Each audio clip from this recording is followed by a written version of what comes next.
Well, thank you very much. I appreciate you all being here and giving me the chance to talk about my book. My talk is going to pretty much follow the organization of the book in that I'll start out by discussing what saves a democracy from collapsing into some form of authoritarianism, and then I'll move on to talk about how books, more specifically works of literature, can strengthen the values that healthy democracies depend on. So I'll start with an example of a democracy that gave way to authoritarianism. And this is in 1998. Hugo Chavez was first selected president of Venezuela.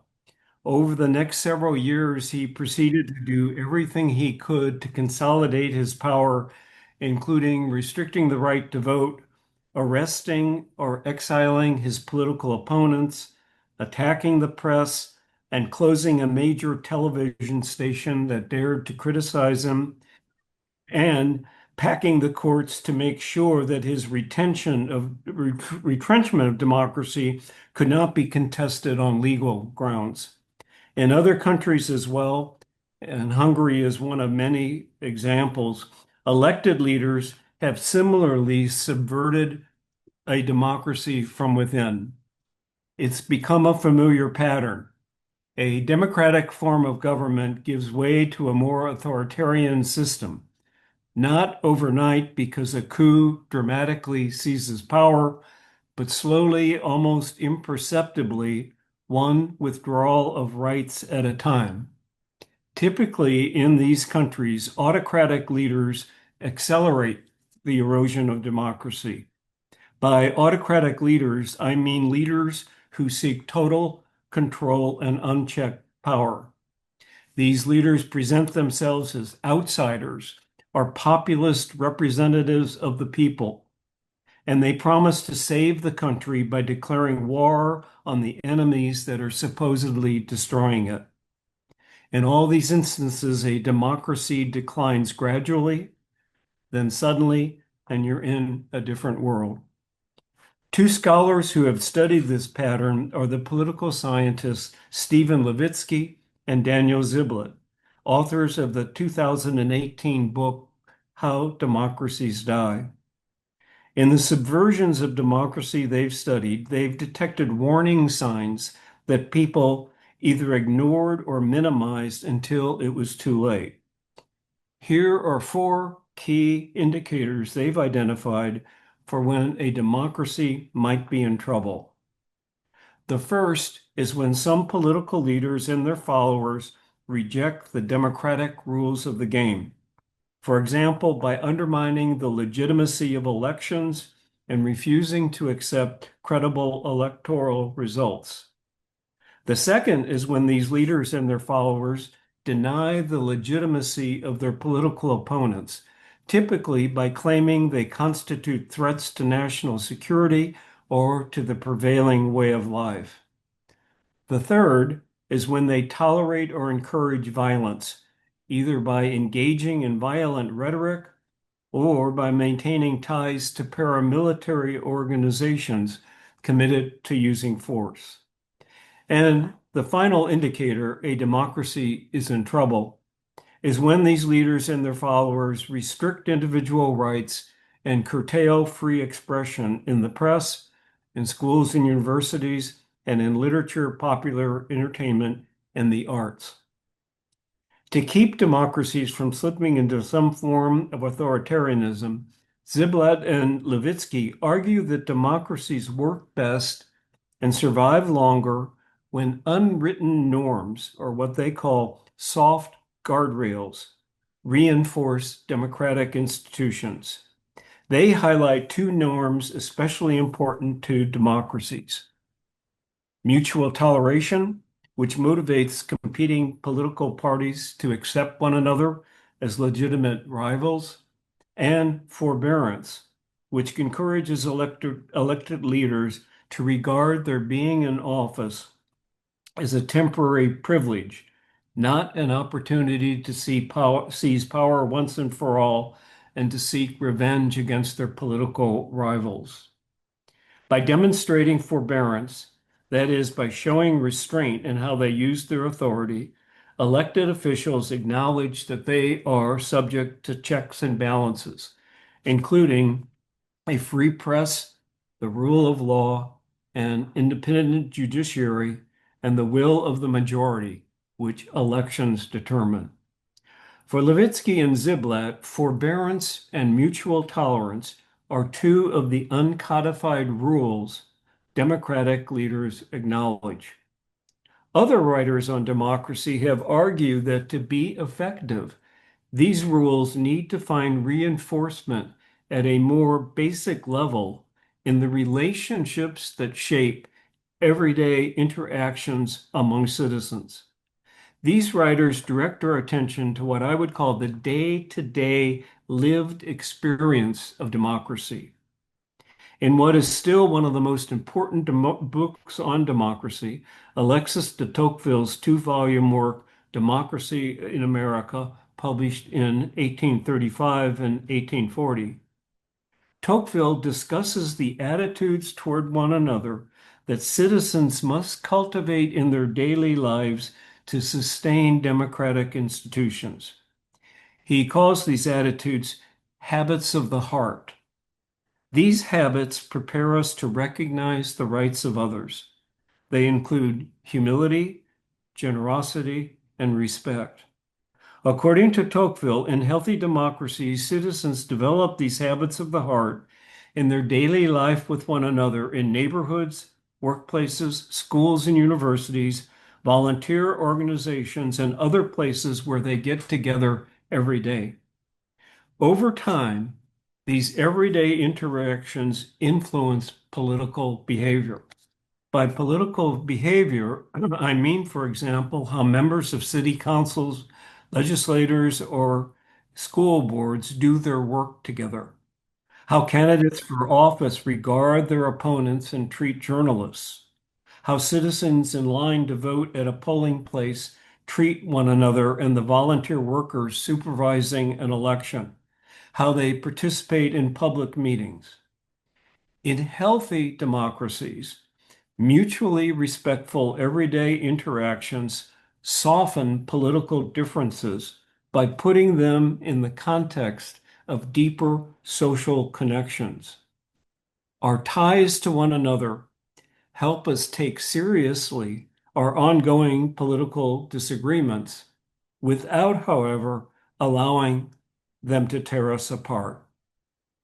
A current writer indebted to Tocqueville is the political theorist Danielle Allen. In her 2002 book, Talking to Strangers, Anxiety of Citizenship Since Brown versus Board of Education, Allen characterizes the habits of heart essential to democracy as what she calls practices of political friendship. She means by this phrase how friends work out their differences in everyday life, how they stay friends while disagreeing and sometimes getting frustrated with one another. The practices that shore up friendship include how friends demonstrate to one another a willingness to share power and to take turns exercising control, how they make sure that their concessions to one another even out over time, as opposed to one person always giving in to the other, how they trust that their friend will reciprocate their willingness to compromise, not take advantage of it. The title of Allen's book, Talking to Strangers, recalls her mother's advice when she was growing up, which was, don't talk to strangers. But in everyday life, we interact with strangers all the time. Allen is urging us to interact with strangers as if they were our friends, not to reserve the practices of friendship for the people we know and agree with, but to let these practices extend to others as well. Like Tocqueville, Allen argues that in healthy democracies, these everyday practices of friendship put pressure on how we navigate our inevitable political differences. And here's a quote from her book. Political order is secured not only by institutions, but also by deep rules that prescribe specific interactions among citizens in public spaces. Citizens enact what they are to each other not only in assemblies where they make decisions about their mutually intertwined fates, but also when, as strangers, they speak to one another or don't, or otherwise respond to each other's presence. Among the present practices of friendship that Allen values, mutual trust is especially important. As she puts it, and this is another quote from her book, trust is not something that politicians alone create. It grows only among citizens as they rub shoulders in daily life, in supermarkets, in movie theaters, on buses, at amusement parks, and in airports, and whenever they participate in maintaining an institution, whether a school, a church, or a business. Trust is so important to Ellen because she focuses in her book on the ferocious backlash unleashed by the Supreme Court's 1954 Brown versus Board of Education decision to end segregation in schools. Allen is deeply disturbed by the scene of a young Black woman, Elizabeth Eckford, trying in 1957 to attend an all-white high school in Little Rock, Arkansas, as a unanimous Supreme Court decision authorized her to do. Angry adults blocked Elizabeth's way, screaming and cursing at her, brandishing signs reading, quote, "Stop the race-mixing march of the Antichrist," and other vitriolic slogans. For Allen, this backlash shows how even laws and unanimous court decisions need broader cultural support to become effective. The backlash also illustrates for Allen the corrosive impact of racism on democracy. Racism is unequivocally incompatible with democracy and disqualifying in a political leader because it shatters every practice of political friendship democracies depend on. The hatred unleashed by racism prepares people to become ever more resourceful in finding other targets.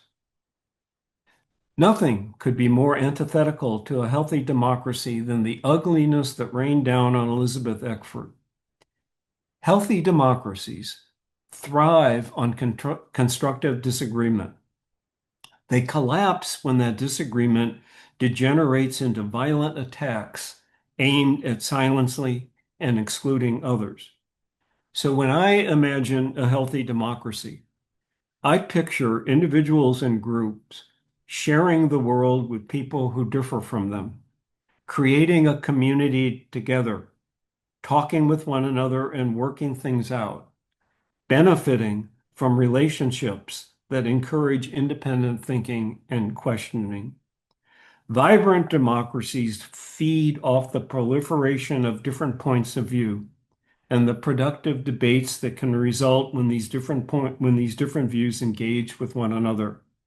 So let me emphasize that when I talk about working things out with others, I don't mean arriving at some fixed consensus that moves us to give up our differences.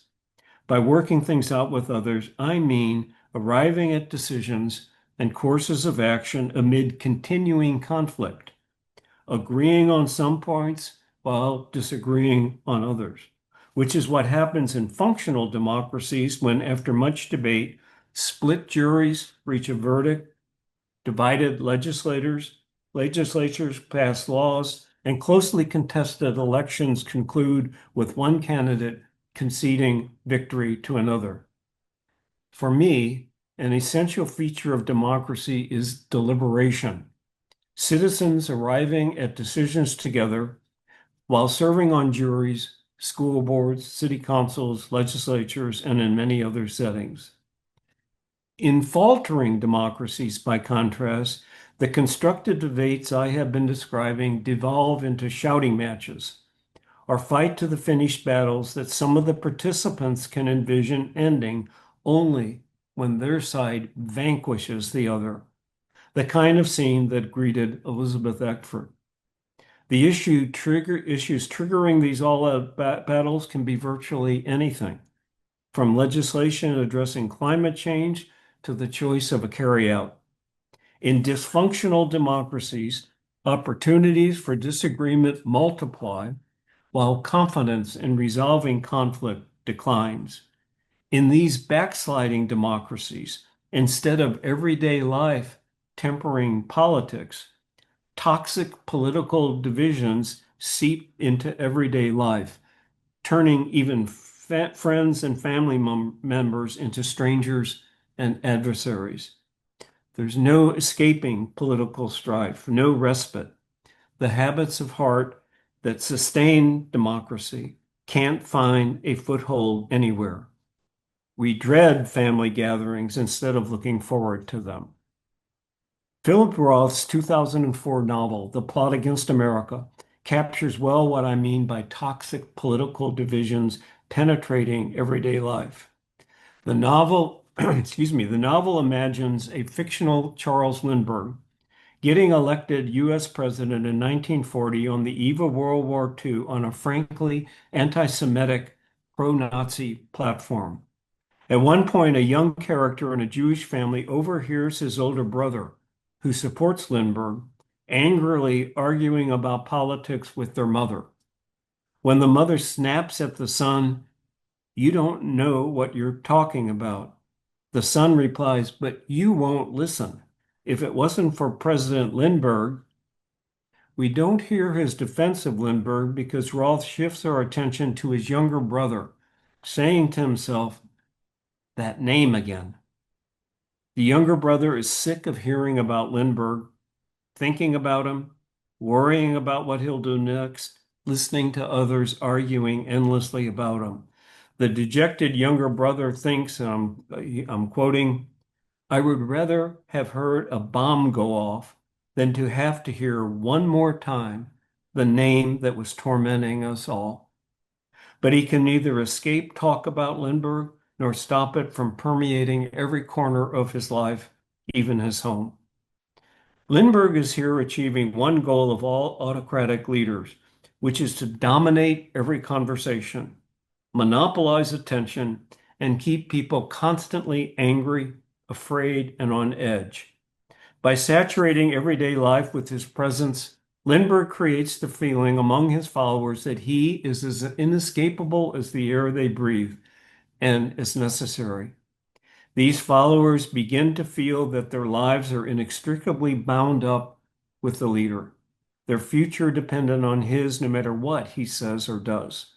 Lindbergh's key tactic is the familiar authoritarian one of identifying and vilifying a marginalized group, in this case Jews, and pledging to protect his followers against that group's supposed threat to their lives. Like other autocratic leaders, Lindbergh claims he alone can defeat these enemies. This assertion of indispensability reinforces Allen's point about how racism and authoritarianism are intertwined, and how authoritarian leaders thrive on putting what they call the real people against them, where them expands to include whichever group these leaders can demonize to intensify the unconditional loyalty they seek. Now, when individuals or groups come to think of others as mortal enemies out to destroy their way of life, dialogue with these adversaries becomes futile, even dangerous. Resorting to violence against them seems a necessary next step. Here's a recent example of what I'm talking about.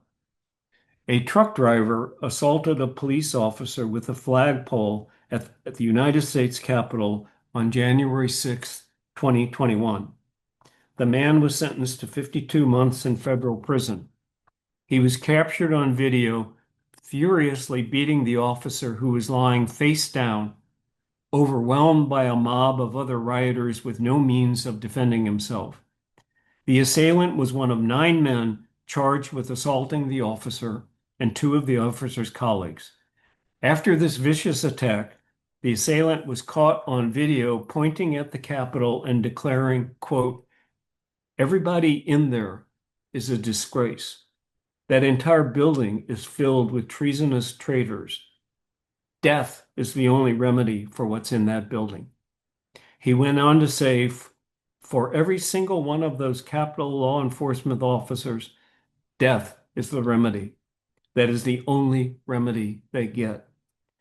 Sadly, you can hear comparable blanket dismissals of others repeated by the gunman who killed 11 people and wounded six at a Pittsburgh synagogue in 2018, or the man who shot and killed 10 Black people at a Buffalo supermarket in 2022.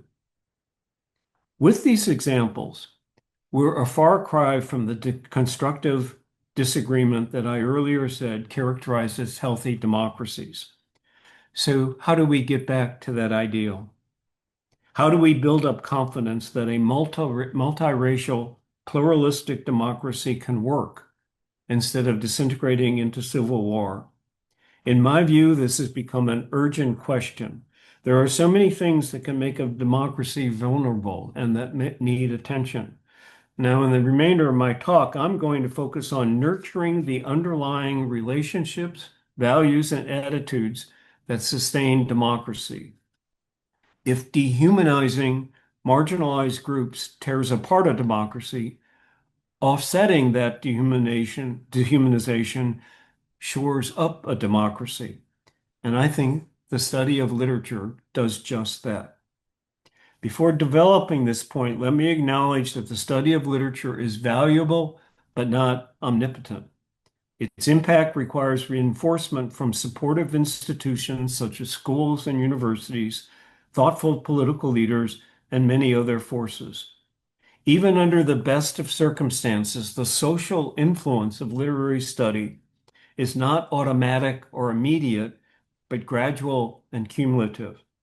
Its benefits are more like those of everyday physical exercise than dramatic life-saving surgery.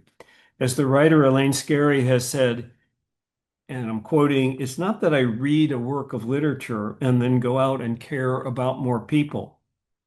Nevertheless, by fostering over time what Scarry calls a greater pliancy of thinking, a greater openness to the concerns of others, reading works of literature can nurture the attitudes that sustain healthy democracy." Another word for this openness to the concerns of others is empathy.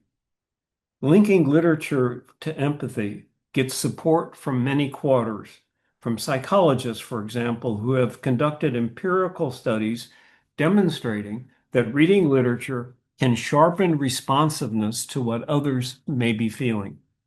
In addition, historians have argued that works of literature have helped democratize societies by opening the eyes of readers to the lives of people, though these readers would otherwise never know.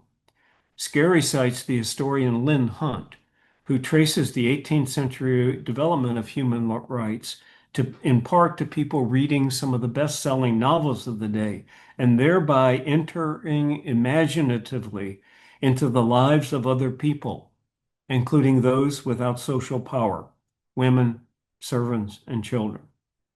Scarry adds that when, as readers, we follow a dialogue between two characters, let's say an exchange between two family members who find themselves at odds on a particular point, like the mother and son in Roth's novel.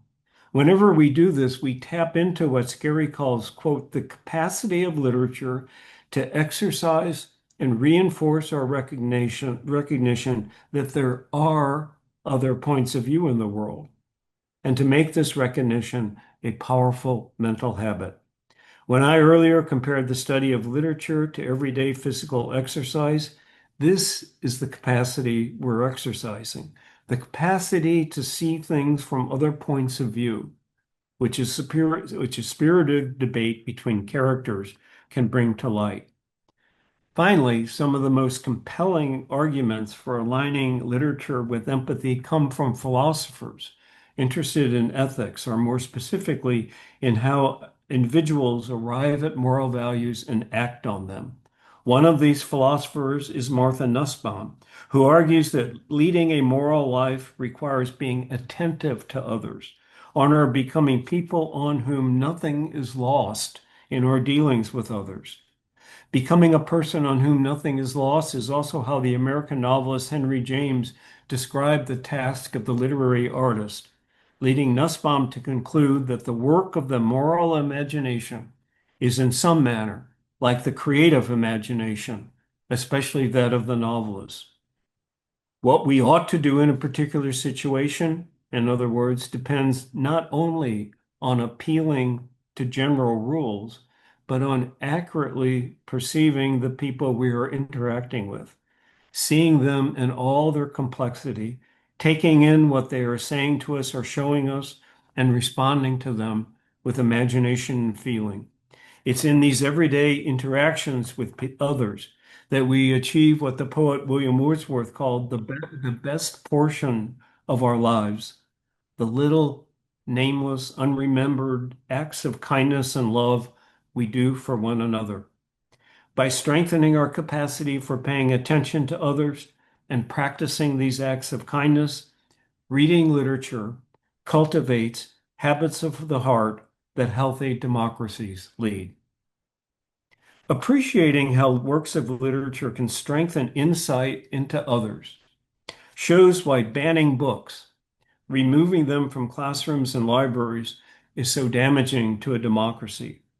In my view, the very need to take books from libraries and restrict what students read is a backhanded tribute to the power of literature that I have been describing. For me, it's inspiring that some of the most passionate defenders of the value of reading literature today are what I would call first responders to the censorship efforts underway in several states. I mean K through 12 teachers, parents, librarians, and students who affirm what reading literature can do. Here's one example. In a recent essay, the writer Taylor Barbie describes growing up in North Dakota as a self-described closeted gay teenager and discovering a sanctuary in libraries that he could find nowhere else, a place where he could, in his words, find stories that made him feel he could fit in, not only in North Dakota, but in the wider world. Stories by James Baldwin, Truman Capote, and Willa Cather that fought back against his feelings of isolation and marginalization. Later, after he graduated from college and returned home, he would frequent the Bismarck Veterans Memorial Public Library, where stories of LGBTQ people helped him find his way to what he calls stable ground. He remembers local libraries as places where, quote, he was free to roam, peruse, and free to be himself, at least privately. He concludes, I don't know where I would have ended up if I couldn't have read my way out of despair. My heart breaks to think of all those kids who won't have that option. So here's my final point. We often don't just read works of literature, we also discuss what we read with others in classes, book clubs, and other settings. These discussions provide opportunities for practicing listening to others and for finding our own voices, even as we differ from one another. These are essential skills in a democracy. In my view, discussing works of literature is especially conducive to strengthening connections among people, even when they disagree, because responding to literature calls on more of who we are than many other things we encounter. As a result, there is a natural personal dimension to discussing works of literature that strengthens our ties to the people we are discussing them with, even when we are disagreeing. I agree with the literary critic Robert Chowdhury when he points out that, quote, it's not an accident that new friends and lovers test each other out with gifts of poems, music, or art. Discussing literature and the arts is more self-revealing, more promising as a springboard to friendship than discussing many other topics.